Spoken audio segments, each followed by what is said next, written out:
आत्मा की खोज, अनंत शक्ति, आनंद और शांति, ईश्वरीय भक्ति के लिए जुड़े रहें हमारे चैनल से।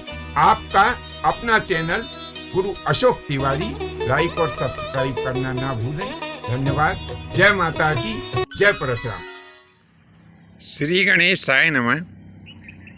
प्रिय बंधुओं, आज हम आप सबको मध्य प्रदेश के एक परम पवित्र शहर के ऐतिहासिक और धार्मिक महत्व को बताने जा रहे हैं।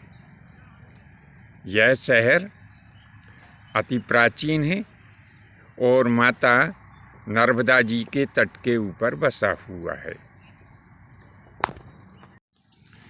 हम बात कर रहे हैं जबलपुर नाम के शहर की।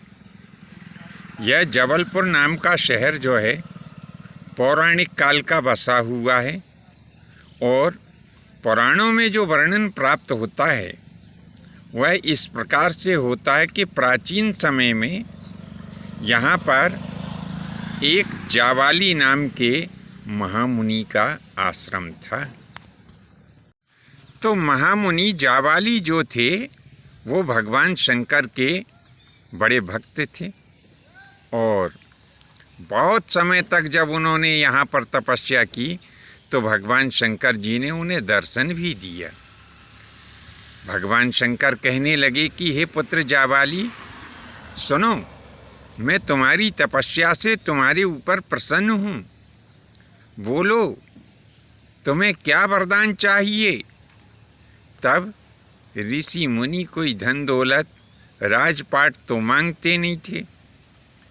सो वही जावाली मुनि ने भी किया, दोनों हाथ जोड़ करके, और भगवान शंकर जी से कहने लगे कि हे परम पिता, जब आप मेरे ऊपर प्रसन्न हैं तो मैं और दूसरी चीज़ आपसे वरदान में मांगकर क्या करूँगा?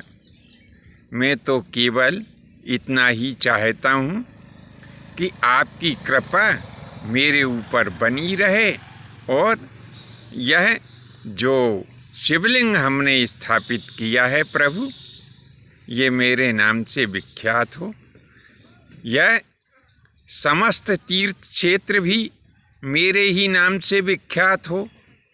यहाँ पर आकर के जो भी प्राणी दान और पुण्य करें वह सब सहस्त्र गुना हो जाए। यहाँ पर आकर के स्नान, ध्यान और दान पुण्य करने के प्रभाव से मनुष्यों को शिवलोक की प्राप्ति हो। मैं तो यही चाहता हूँ। तब भगवान शंकर ने कहा कि ऐसा ही होगा। यह समस्त क्षेत्र जावाली क्षेत्र के नाम से ही विख्यात होगा। अब ऐसा हमने कहीं लिखा हुआ नहीं पढ़ा है, परंतु लोग बाग कहते हैं कि तभी से इस क्षेत्र का नाम जावालीपुरम हो गया। इसी जबलपुर क्षेत्र में नर्मदा जी का एक अति प्राचीनतम मनोहरी घाट है। उसका नाम जो है वो जलहरी घाट है। अब यह हमारा स्वयं का ही मत है कि हो सकता है कि प्राचीन समय में इस जलहरी घाट का नाम जावाली घाट रहा हो और कालांतर में यह बिगड़ते बिगड़ते जलहरी घाट हो गया हो। इस जावालीपुरम का अति प्राचीन इतिहास है। त्रेता युग में भगवान श्री राम के पुत्र कुश ने भी यहाँ आकर के तपस्या की थी और अपने नाम से एक शिवलिंग भी स्थापित किया था। कहीं कहीं इसका नाम कुशावर्त के नाम से भी प्राप्त होता है।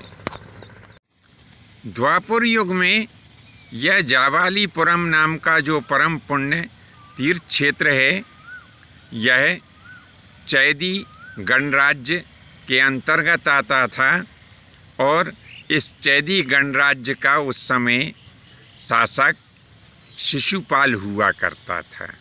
यानी महाभारत के समय में यहाँ पर जो शासक था वह शिशुपाल था और यह जाबालीपुरम उसी चैदी गणराज्य का एक प्रमुख नगर भी था। उस समय इस जाबालीपुरम नाम के तीर्थ क्षेत्र का नाम त्रिपुरी अथवा तेवर भी प्राप्त होता है। कलयुग में भी कुछ शासक ऐसे हुए हैं जिन्होंने इस क्षेत्र की सेवा करके और इतिहास के पन्नों में अपना नाम स्वर्ण अक्षरों में लिखवा लिया है। इसी क्रम में सबसे पहले गौंड शासक राजा दलपत शाह का नाम बड़े ही आदर के साथ में लिया जाता है, जिन्होंने इस क्षेत्र के चहुमुखी विकास करने में कोई भी कसर नहीं छोड़ी थी। ऐसे ही इनकी ही पीढ़ी में आगे चल कर के एक राजा हुए हैं, राजा मदन शाह। इनका नाम भी इतिहास के पन्नों में स्वर्ण अक्षरों में लिखा गया है। इतना ही नहीं, इस क्षेत्र की कुछ देवियां भी ऐसी हुई हैं जिन्होंने बड़े साहसिक कार्य किए और क्षेत्र तथा देश की सेवा करके इतिहास में अपना नाम अमर कर लिया है। इसी क्रम में रानी दुर्गावती और जबलपुर के पास एक छोटी सी स्टेट हुआ करती थी, वहाँ की रानी अवंतीबाई लोधी, ये दोनों देवियाँ ऐसी हुई हैं जिन्होंने संपूर्ण भारतवर्ष की सेवा करके और इतिहास में गौरवपूर्ण स्थान प्राप्त करके अपना नाम अमर कर लिया है। पुराणों में इसकी बड़ी ही महिमा बताई है। कहते हैं कि वैसे तो नर्मदा जी सभी जगह भोग मोक्ष और पुण्य को देने वाली है, परंतु यह जाबालीपुरम नाम का जो क्षेत्र है, यहाँ जो आकर के माता नर्मदा जी के अमृत तुल्य जल में स्नान करता है, उसके ऊपर माता नर्मदा जी की बड़ी विशेष कृपा रहती है। यहाँ पर जो दान पुण्य और भगवान शिवलिंग की पूजन करता है, उसे भोग और मोक्ष प्राप्त होते हैं और अंत में वह प्राणी शिवलोक को प्राप्त कर लेता है। बंधुओं, आज यह हमने आपको जबलपुर की इतिहासात्मक दिव्य कथा सुनाई। आपको यह कथा कैसी लगी?